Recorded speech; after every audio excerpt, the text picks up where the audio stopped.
Welcome to Megabucks Radio. Conversations with successful entrepreneurs, sharing their tips and strategies for success. Real-world ideas that can put Megabucks in your bank account. Here's your host, Nina Hirschberger.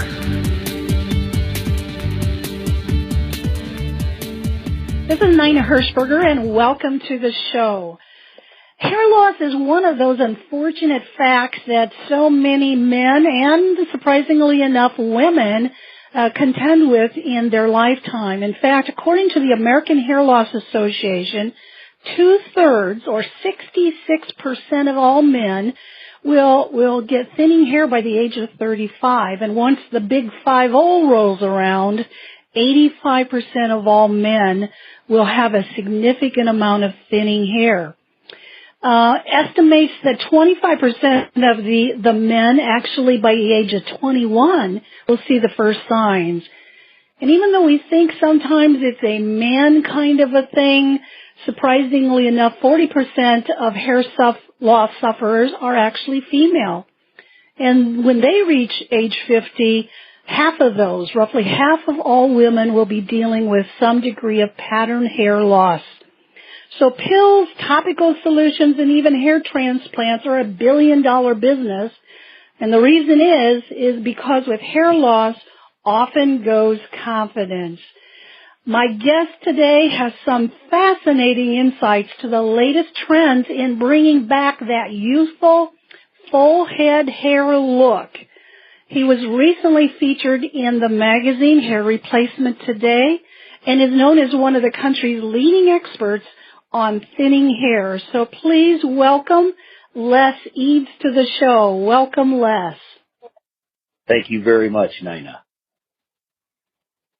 Well, 66% of all men and 50% of women experience that thinning hair in their lifetime, and that's probably not surprising to most of the listeners.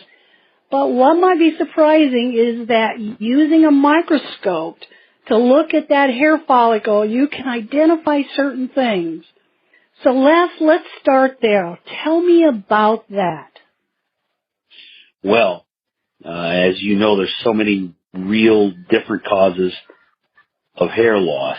The identifying of it goes with the microscope.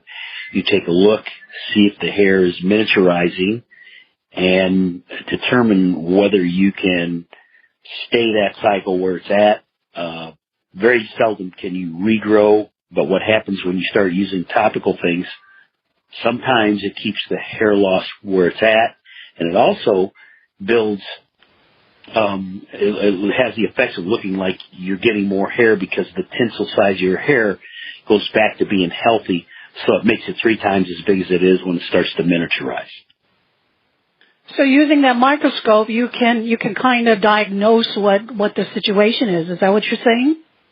That's what I'm saying. It shows DHT on it, and it looks like a wax, and it starts to choke off at the root, and the nutrients and stuff don't get to the base of the hair root, and the hair just kind of miniaturizes and then fades away, and that's where you get the extreme hair loss, and it starts to speed up as the person gets older, or depending on the cycle of when their parents lost their hair, and all kinds of hormonal issues and on and on. Now, is it possible that sometimes it's because they've got a buildup of shampoo or conditioner or anything that's reducing that follicle? Well, I think the less harsh things and the more if you have your hair breathing, you're not using shampoos that are coated that get the air flow. It doesn't allow the air to get to the roots as much. But overall, it's most of the times it's a genetic thing, or sometimes stress can cause the stimulation of the loss of hair. I say stimulation, but actually it's the reverse. But I don't think topically, unless you're using harsh things on it that disturb the acid mantle base of your scalp, would affect it. Okay, so we all see advertisements for these lotions and potions for hair loss. Is there any benefit to them? Well, it is interesting that they've tested it over the years, and ironically, they have the same response, the same results out of a placebo as they do these hair loss products and hair restoration products. I believe that you can keep hair that you have and make it healthy, but the only thing that's tested to work, other than the 3%, which is the same as a placebo, is laser treatment. And I am not fully, I still think that helps maintain your hair. If you've recently lost your hair and that hair is still alive just under the surface, then you have a chance at some regrowth. That has been tested and proven that it actually does help stimulate some growth. And that's about it. And but it's not going to bring it back if you're actually losing it because of hair loss, baldness, or something.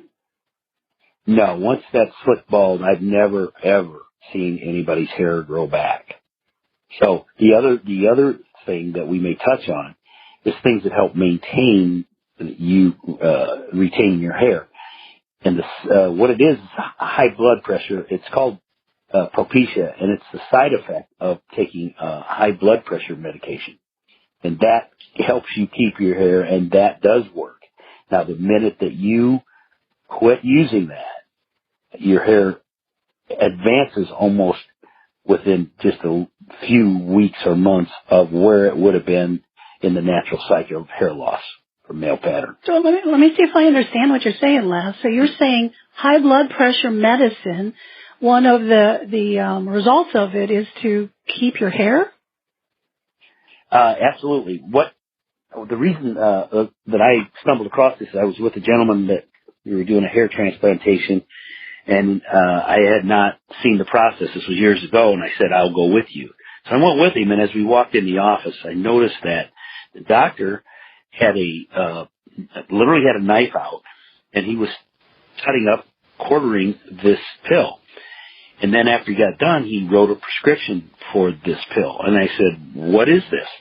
He said, well, this is high blood pressure medication, and you really cut it down to a minimal dose, and that is what the components are in Propecia. And I said, really? And that's how I discovered that. And then I started doing my homework on it, and sure enough, Propecia is just a very small dose of high blood pressure meds. Huh, that's interesting. Well, you mentioned hair transplant. Let's go down that route for just a second. How good of an alternative is that for men and women? I think that if and only if you have proper donor areas. By that I mean a lot of people suffer from baldness. They actually start getting bald in other areas of their head. And those areas very often are donor areas. So if you have a recession area you'd like filled in, or your family's not inclined to be totally bald on top, you have a shot at it. But not to put this in modern day terms, but if you look at what's happened to our president, Donald Trump, everybody thinks this or that about his hair, but what that is a botched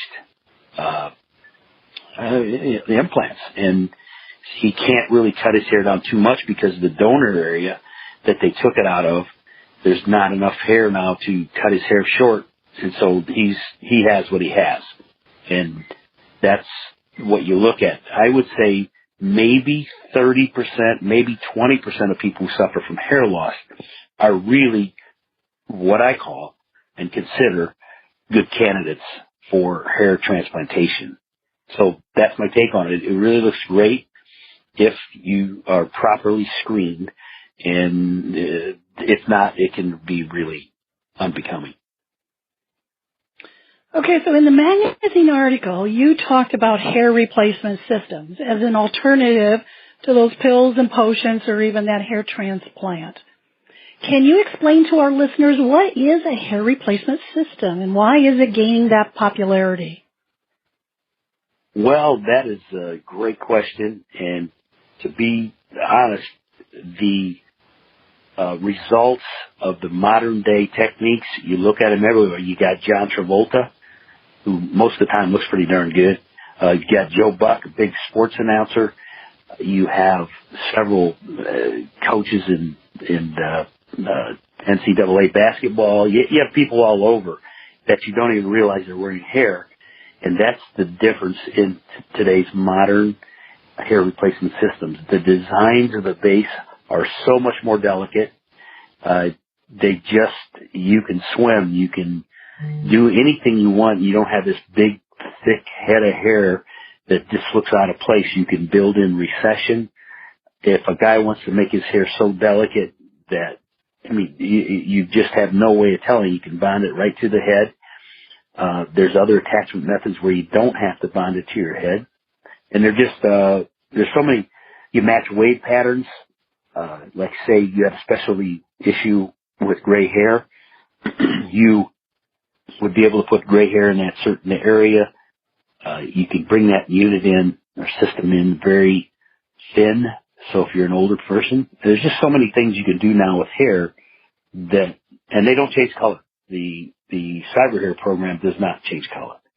So those are just a few of the things that made it different than your old school hair pieces. So we used to call them toupees. I guess that's an old term these days, so they don't, no toupees, huh? No good old toupees. No, Seinfeld, George episodes of hair blowing off and, all that kind of nonsense. It just doesn't happen anymore unless things are done improperly, totally.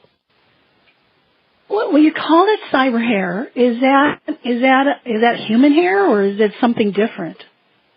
No, cyber hair, I think, has been around for 25 years now, and it's a unique product that gives you the ability to really hone in on the person who wants to go above and beyond your normal hair system, and it actually absorbs hair. You put the wave pattern in and it never goes flat. It stays with that. You can actually blow dry it, change styles on it, order in just the density you need, the length you need, and any other unique characteristics that your hair had, we can actually duplicate.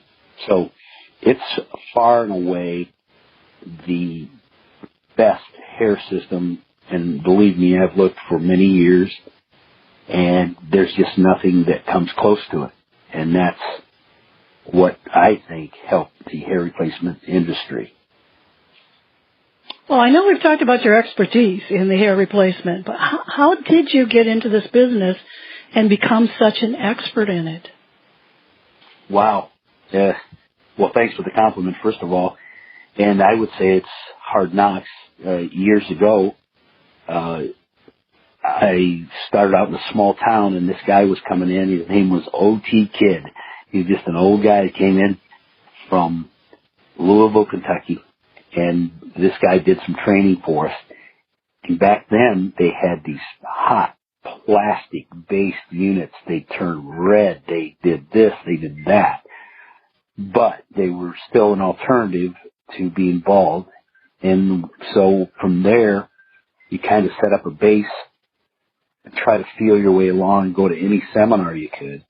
And one of the problems back then is the people that could not make a living in the hair business were the ones training us, which left the cuts, which is over half of the importance of the delivery of the system, to leave a lot to be desired.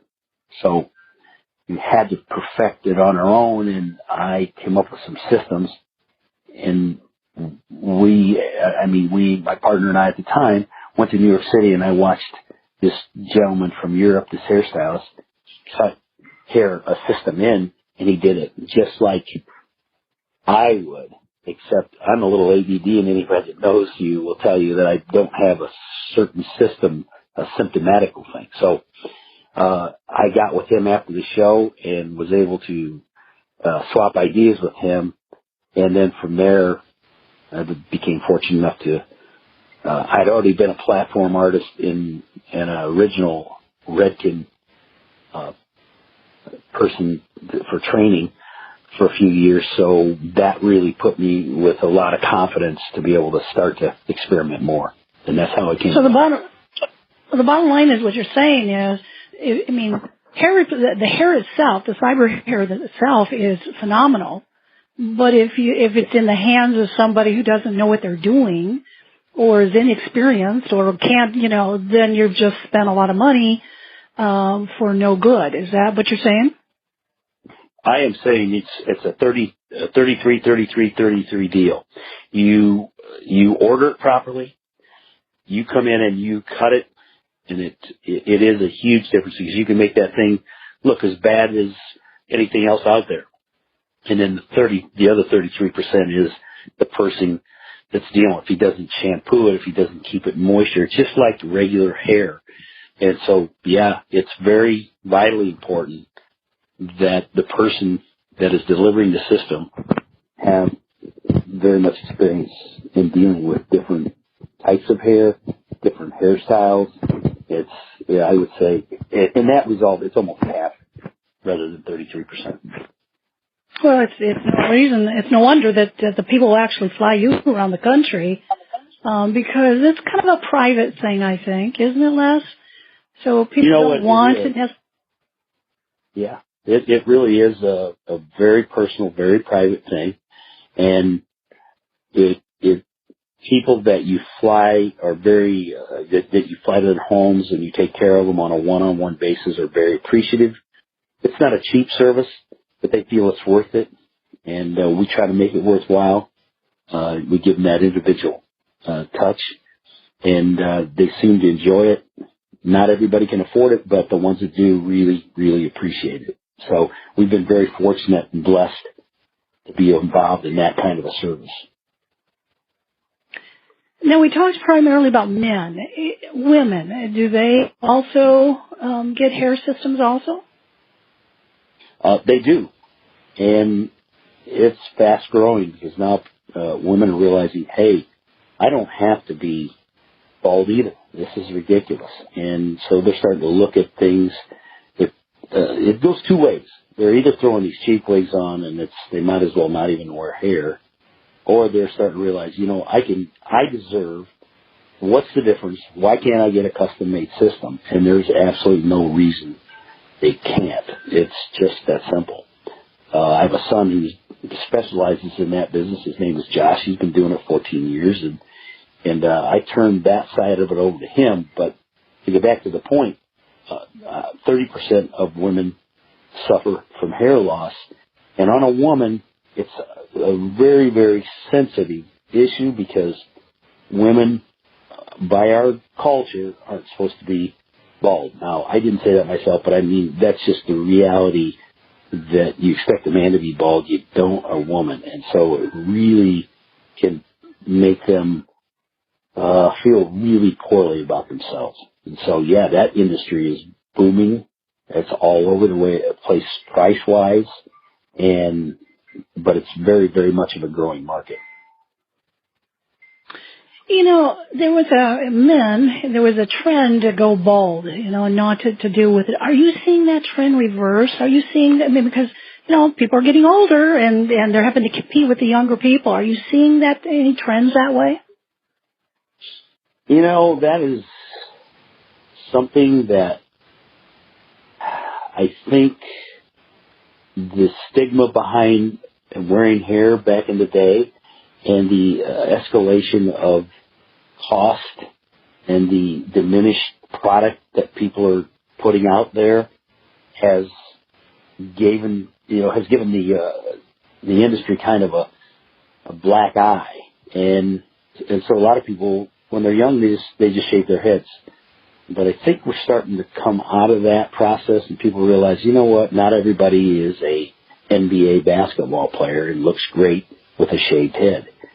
And so I don't really know what the statistics on that, but I do know that it affects a lot of young people. And we did a survey one time about people who were equally qualified, went in for the job, and we did this different places without giving any heads up.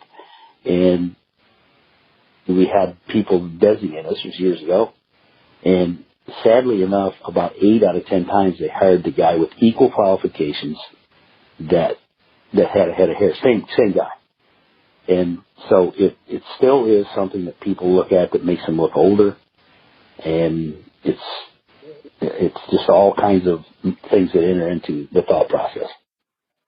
Well, when you said you can wash it, you can swim with it, you can ski with it, it's just like having hair. Obviously the industry has changed, the process has changed under the hands of somebody like you, Les. Well, thank you. We've designed so many different things, and over the years, you're going to suffer some failures, but fortunately you limit them to your close friends, and I was lucky enough to be involved in some of the designing of the change of the guard of the hair systems, and that really got me excited. I never wore hair until I wore cyber hair. I just didn't like what human hair did, the quality, the changing of the colors, and just the hair's dead. And so whatever you do with human hair, it's still dead.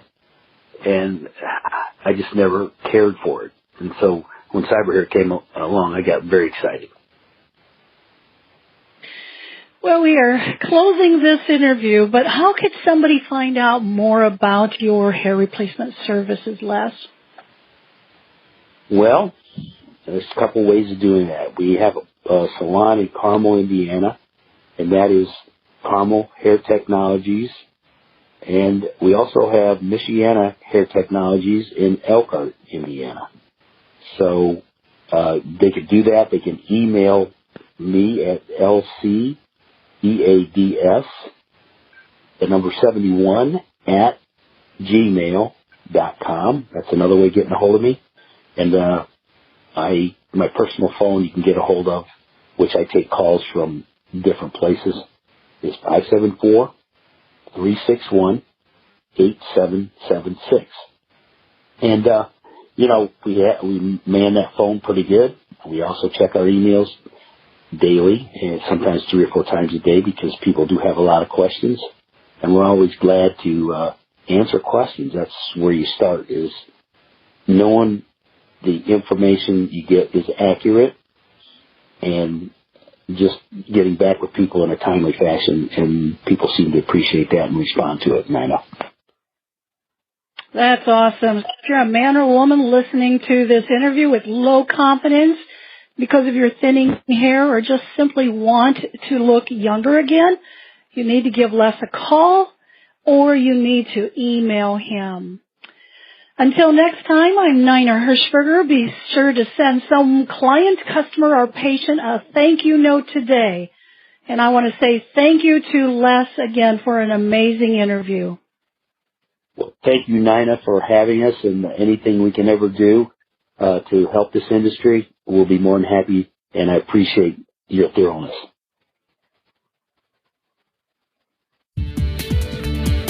Thank you for listening to Megabucks Radio with Nina Hirschberger. To learn more about the resources mentioned on today's show, or to listen to past episodes, visit megabucksradio.com.